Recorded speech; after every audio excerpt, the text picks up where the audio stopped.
Welcome to Banjo Quest. Today I want to help you guys play over the scoop. I see a lot of students pick up a banjo or buy a new banjo that has a scoop and they never play over it because it feels a little funny. They can't get the sound that they're used to. They feel like they don't have the guides of the head to help them guide their hand into the strings. Today I'm going to show you how to easily make the transition from playing over the head to playing over the scoop. So before I dive in, I did want to let everybody know, there may be some people interested in this, that I will be doing a banjo boot camp for Banjo Quest. This will be for captains and keep members of my Patreon campaign, so do check that out over on Patreon. This will be a live stream event on a daily basis for 7 days straight in the mornings, and it will be archived for those of you guys who are not in my time zone or want to go back and look at the boot camp later. I will be live streaming my practice routine on a daily basis. It'll be like you coming into my studio and sitting with me while I go through some of my fundamental practice every day for 7 days straight. Yes, I still practice my fundamentals. I still practice my double thumbing patterns and all the rest. And I want to show you guys how I work through it. And it is a play along. So I will be setting up a metronome and we will take some patterns from the beginning of the week and then we will work them all the way through and try to get them as clean and crisp and fast as we can by the end of the 7 days. So I do hope you check that out. I think it's going to be a lot of fun. All right, let's dive into how to play over the scoop. So before we start, let's define what the scoop is, because there may be some folks out there who don't know what this is. It's simply a place on the banjo where material has been removed near the neck joint to facilitate you playing over the neck. Okay, so why would you want a scoop in the first place? There are three major reasons. There are probably many more, but for the sake of this video, I'm doing three. The first, of course, is sound. When you play clawhammer over a scoop, it gives it a warmer, mellower tone because you're further away from the bridge. Okay, number two, as you move away from the bridge, the strings feel less tense. They have less tension in them. One of the major reasons I like to get away from that bridge is because the strings give a little bit when you're playing over the scoop. It also helps, I think, a little bit with nail wear. So as those strings give, they feel a little softer. They're a little less hard on the nail. So if you're playing a ton, you may want to consider moving off the head away from that bridge and playing over the scoop to give yourself a little bit of a break. Number three, you eliminate the tap, tap, tap sound of your hand hitting the head. So normally, and you probably know this, when you play over the head, it's very easy to punch through those strings and tap on the head. In certain contexts, that percussive sound on the head is totally cool and fine and fits with the vibe of what you're trying to do. But in other contexts, you may not want it. And you should obviously be able to control your hand and not have it when you're playing over the head. But if you move over the scoop, there is no chance you're going to hit the head because it's not there. So that's another reason why it's nice, especially for beginners who are still learning how to control their downstroke. It can eliminate that head tapping motion all in one fell swoop. Okay, now we've talked about three reasons why having a scoop is great. Let's talk about three ways to help facilitate you playing over the scoop to make it easier for you. Over the years, I've had a lot of students who have come in the studio for a lesson, they've had a scooped banjo, and their hand is just planted above the head. And I often ask, why aren't you playing above the scoop? And they say, well, it feels weird and it's kind of difficult.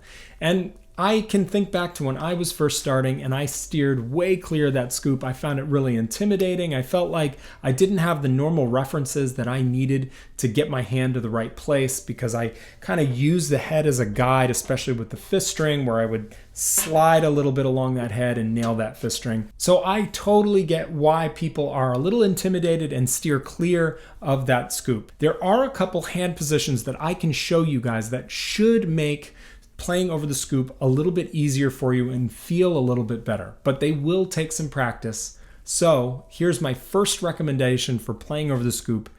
Give it a month. Make the decision, I'm not going to play over the head for 1 month, no matter what.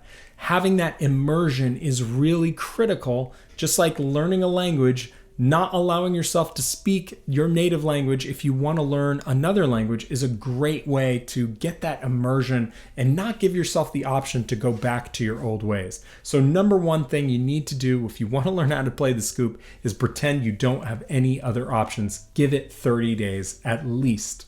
Okay, so the second way to learn how to play over the scoop is to change your hand position and the way your hand and wrist interact with the banjo. So check this out. When I play over the head, I'm often in a fairly tight position with my hand. My fingers are curled over in a fairly tight shape.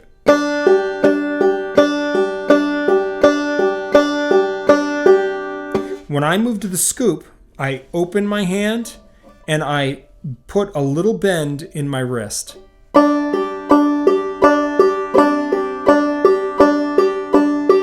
Again, over the head, it's like this.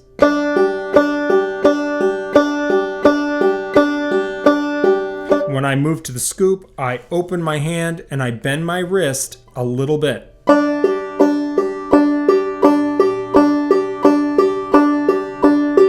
I'm still following through. This is really important. Allow your downstroke to punch through that first string and go past the plane of the neck if you need to, because you still want that follow through. That will help give you nice rich tone and plenty of volume. Now on the inner strings, you're still following through, but you're going to punch through and sort of impact the next highest string just like you would on the regular head of the banjo.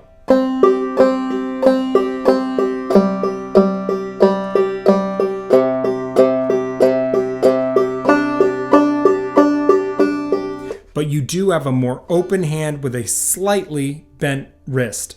So why do we change position? How does this help? Well, I think a collapsed position over the head is reliant on the head as signposts. Meaning when I'm flying into the banjo to get my downstroke, my thumb is looking for that slight little scoop when I'm all flat like this. And I'm expecting that head impact with my downstroke. Whereas if you change your shape of your hand a little bit and open it up, I feel like I'm less liable to be looking for those signposts, and I can be more adapted to playing over the scoop where you don't have the possibility of having those signposts on either side of the strings. And I find that it just puts me in a better position to make use of that scoop in a comfortable way.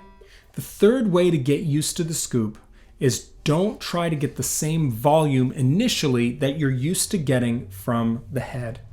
A lot of people will shy away from the scoop because when they play over the scoop, they feel like their sound kind of goes away a little bit because they're not getting the volume they're used to getting out of playing over the head. A lot of that comes from the fact that playing over the head, you get this very strident, twangy sound, especially the closer you get to that bridge. It's very bright and strident, and as you get away from the bridge, it's naturally a little bit warmer and more mellow. So I think people get a little freaked out when they move away from that bridge and suddenly their volume drastically drops off. That's okay in the beginning. A lot of that is because you're unsure, you're not confident in what you're doing, so you're not using the same sort of gusto to punch through the strings. That was the way I was when I first started playing over the scoop. Whenever I played over that scoop, I was like, oh my gosh, where is all my sound? And I just shied away from it because of that. But the more I played over the scoop, the louder that got. But here's the bottom line. It's okay to play quietly. You're making more sound than you think. Remember, we've talked about this before. The banjo projects in a cone. So when you're hearing the sound edge on like this, you are not getting an accurate snapshot of what it's sounding like in the room. And I guarantee that you're making more sound than you think you are. So have confidence in the instrument that it will project for you. Banjo player is never going to be accused of playing too quiet, at least most of them. So don't be afraid to quiet down your motions and your volume and live with that quieter sound for a while. And gradually, of course, you'll want to bring that volume up so that it's full and as loud as you want it to be. But the upshot is, for this little rule, quiet your playing down, and it's okay to live in that quiet space as you get used to playing over the scoop. So I hope this helps answer a lot of questions out there about playing over the scoop. I do think the scoop is a wonderful innovation on the banjo, and it can really help you get a different tonal option than you're used to, and it gives you almost two banjos in one, which is why I really like it. Now, do you need to run out and buy a scoop banjo to play old time music? No, please don't do that. You don't need a scoop banjo to play old time music. I've owned many fretted banjos that were fretted all the way up to the pot, and I've even owned some banjos that had the fretboard go right up onto the head, and they were great for old time music. So don't feel like the scoop is necessary, because it really isn't. But also, the scoop is not a fad. It's not going away. It's here for good because it is such an awesome option for playing clawhammer banjo. So I hope this gives you some confidence to try the scoop, and I will see you next week on Banjo Quest.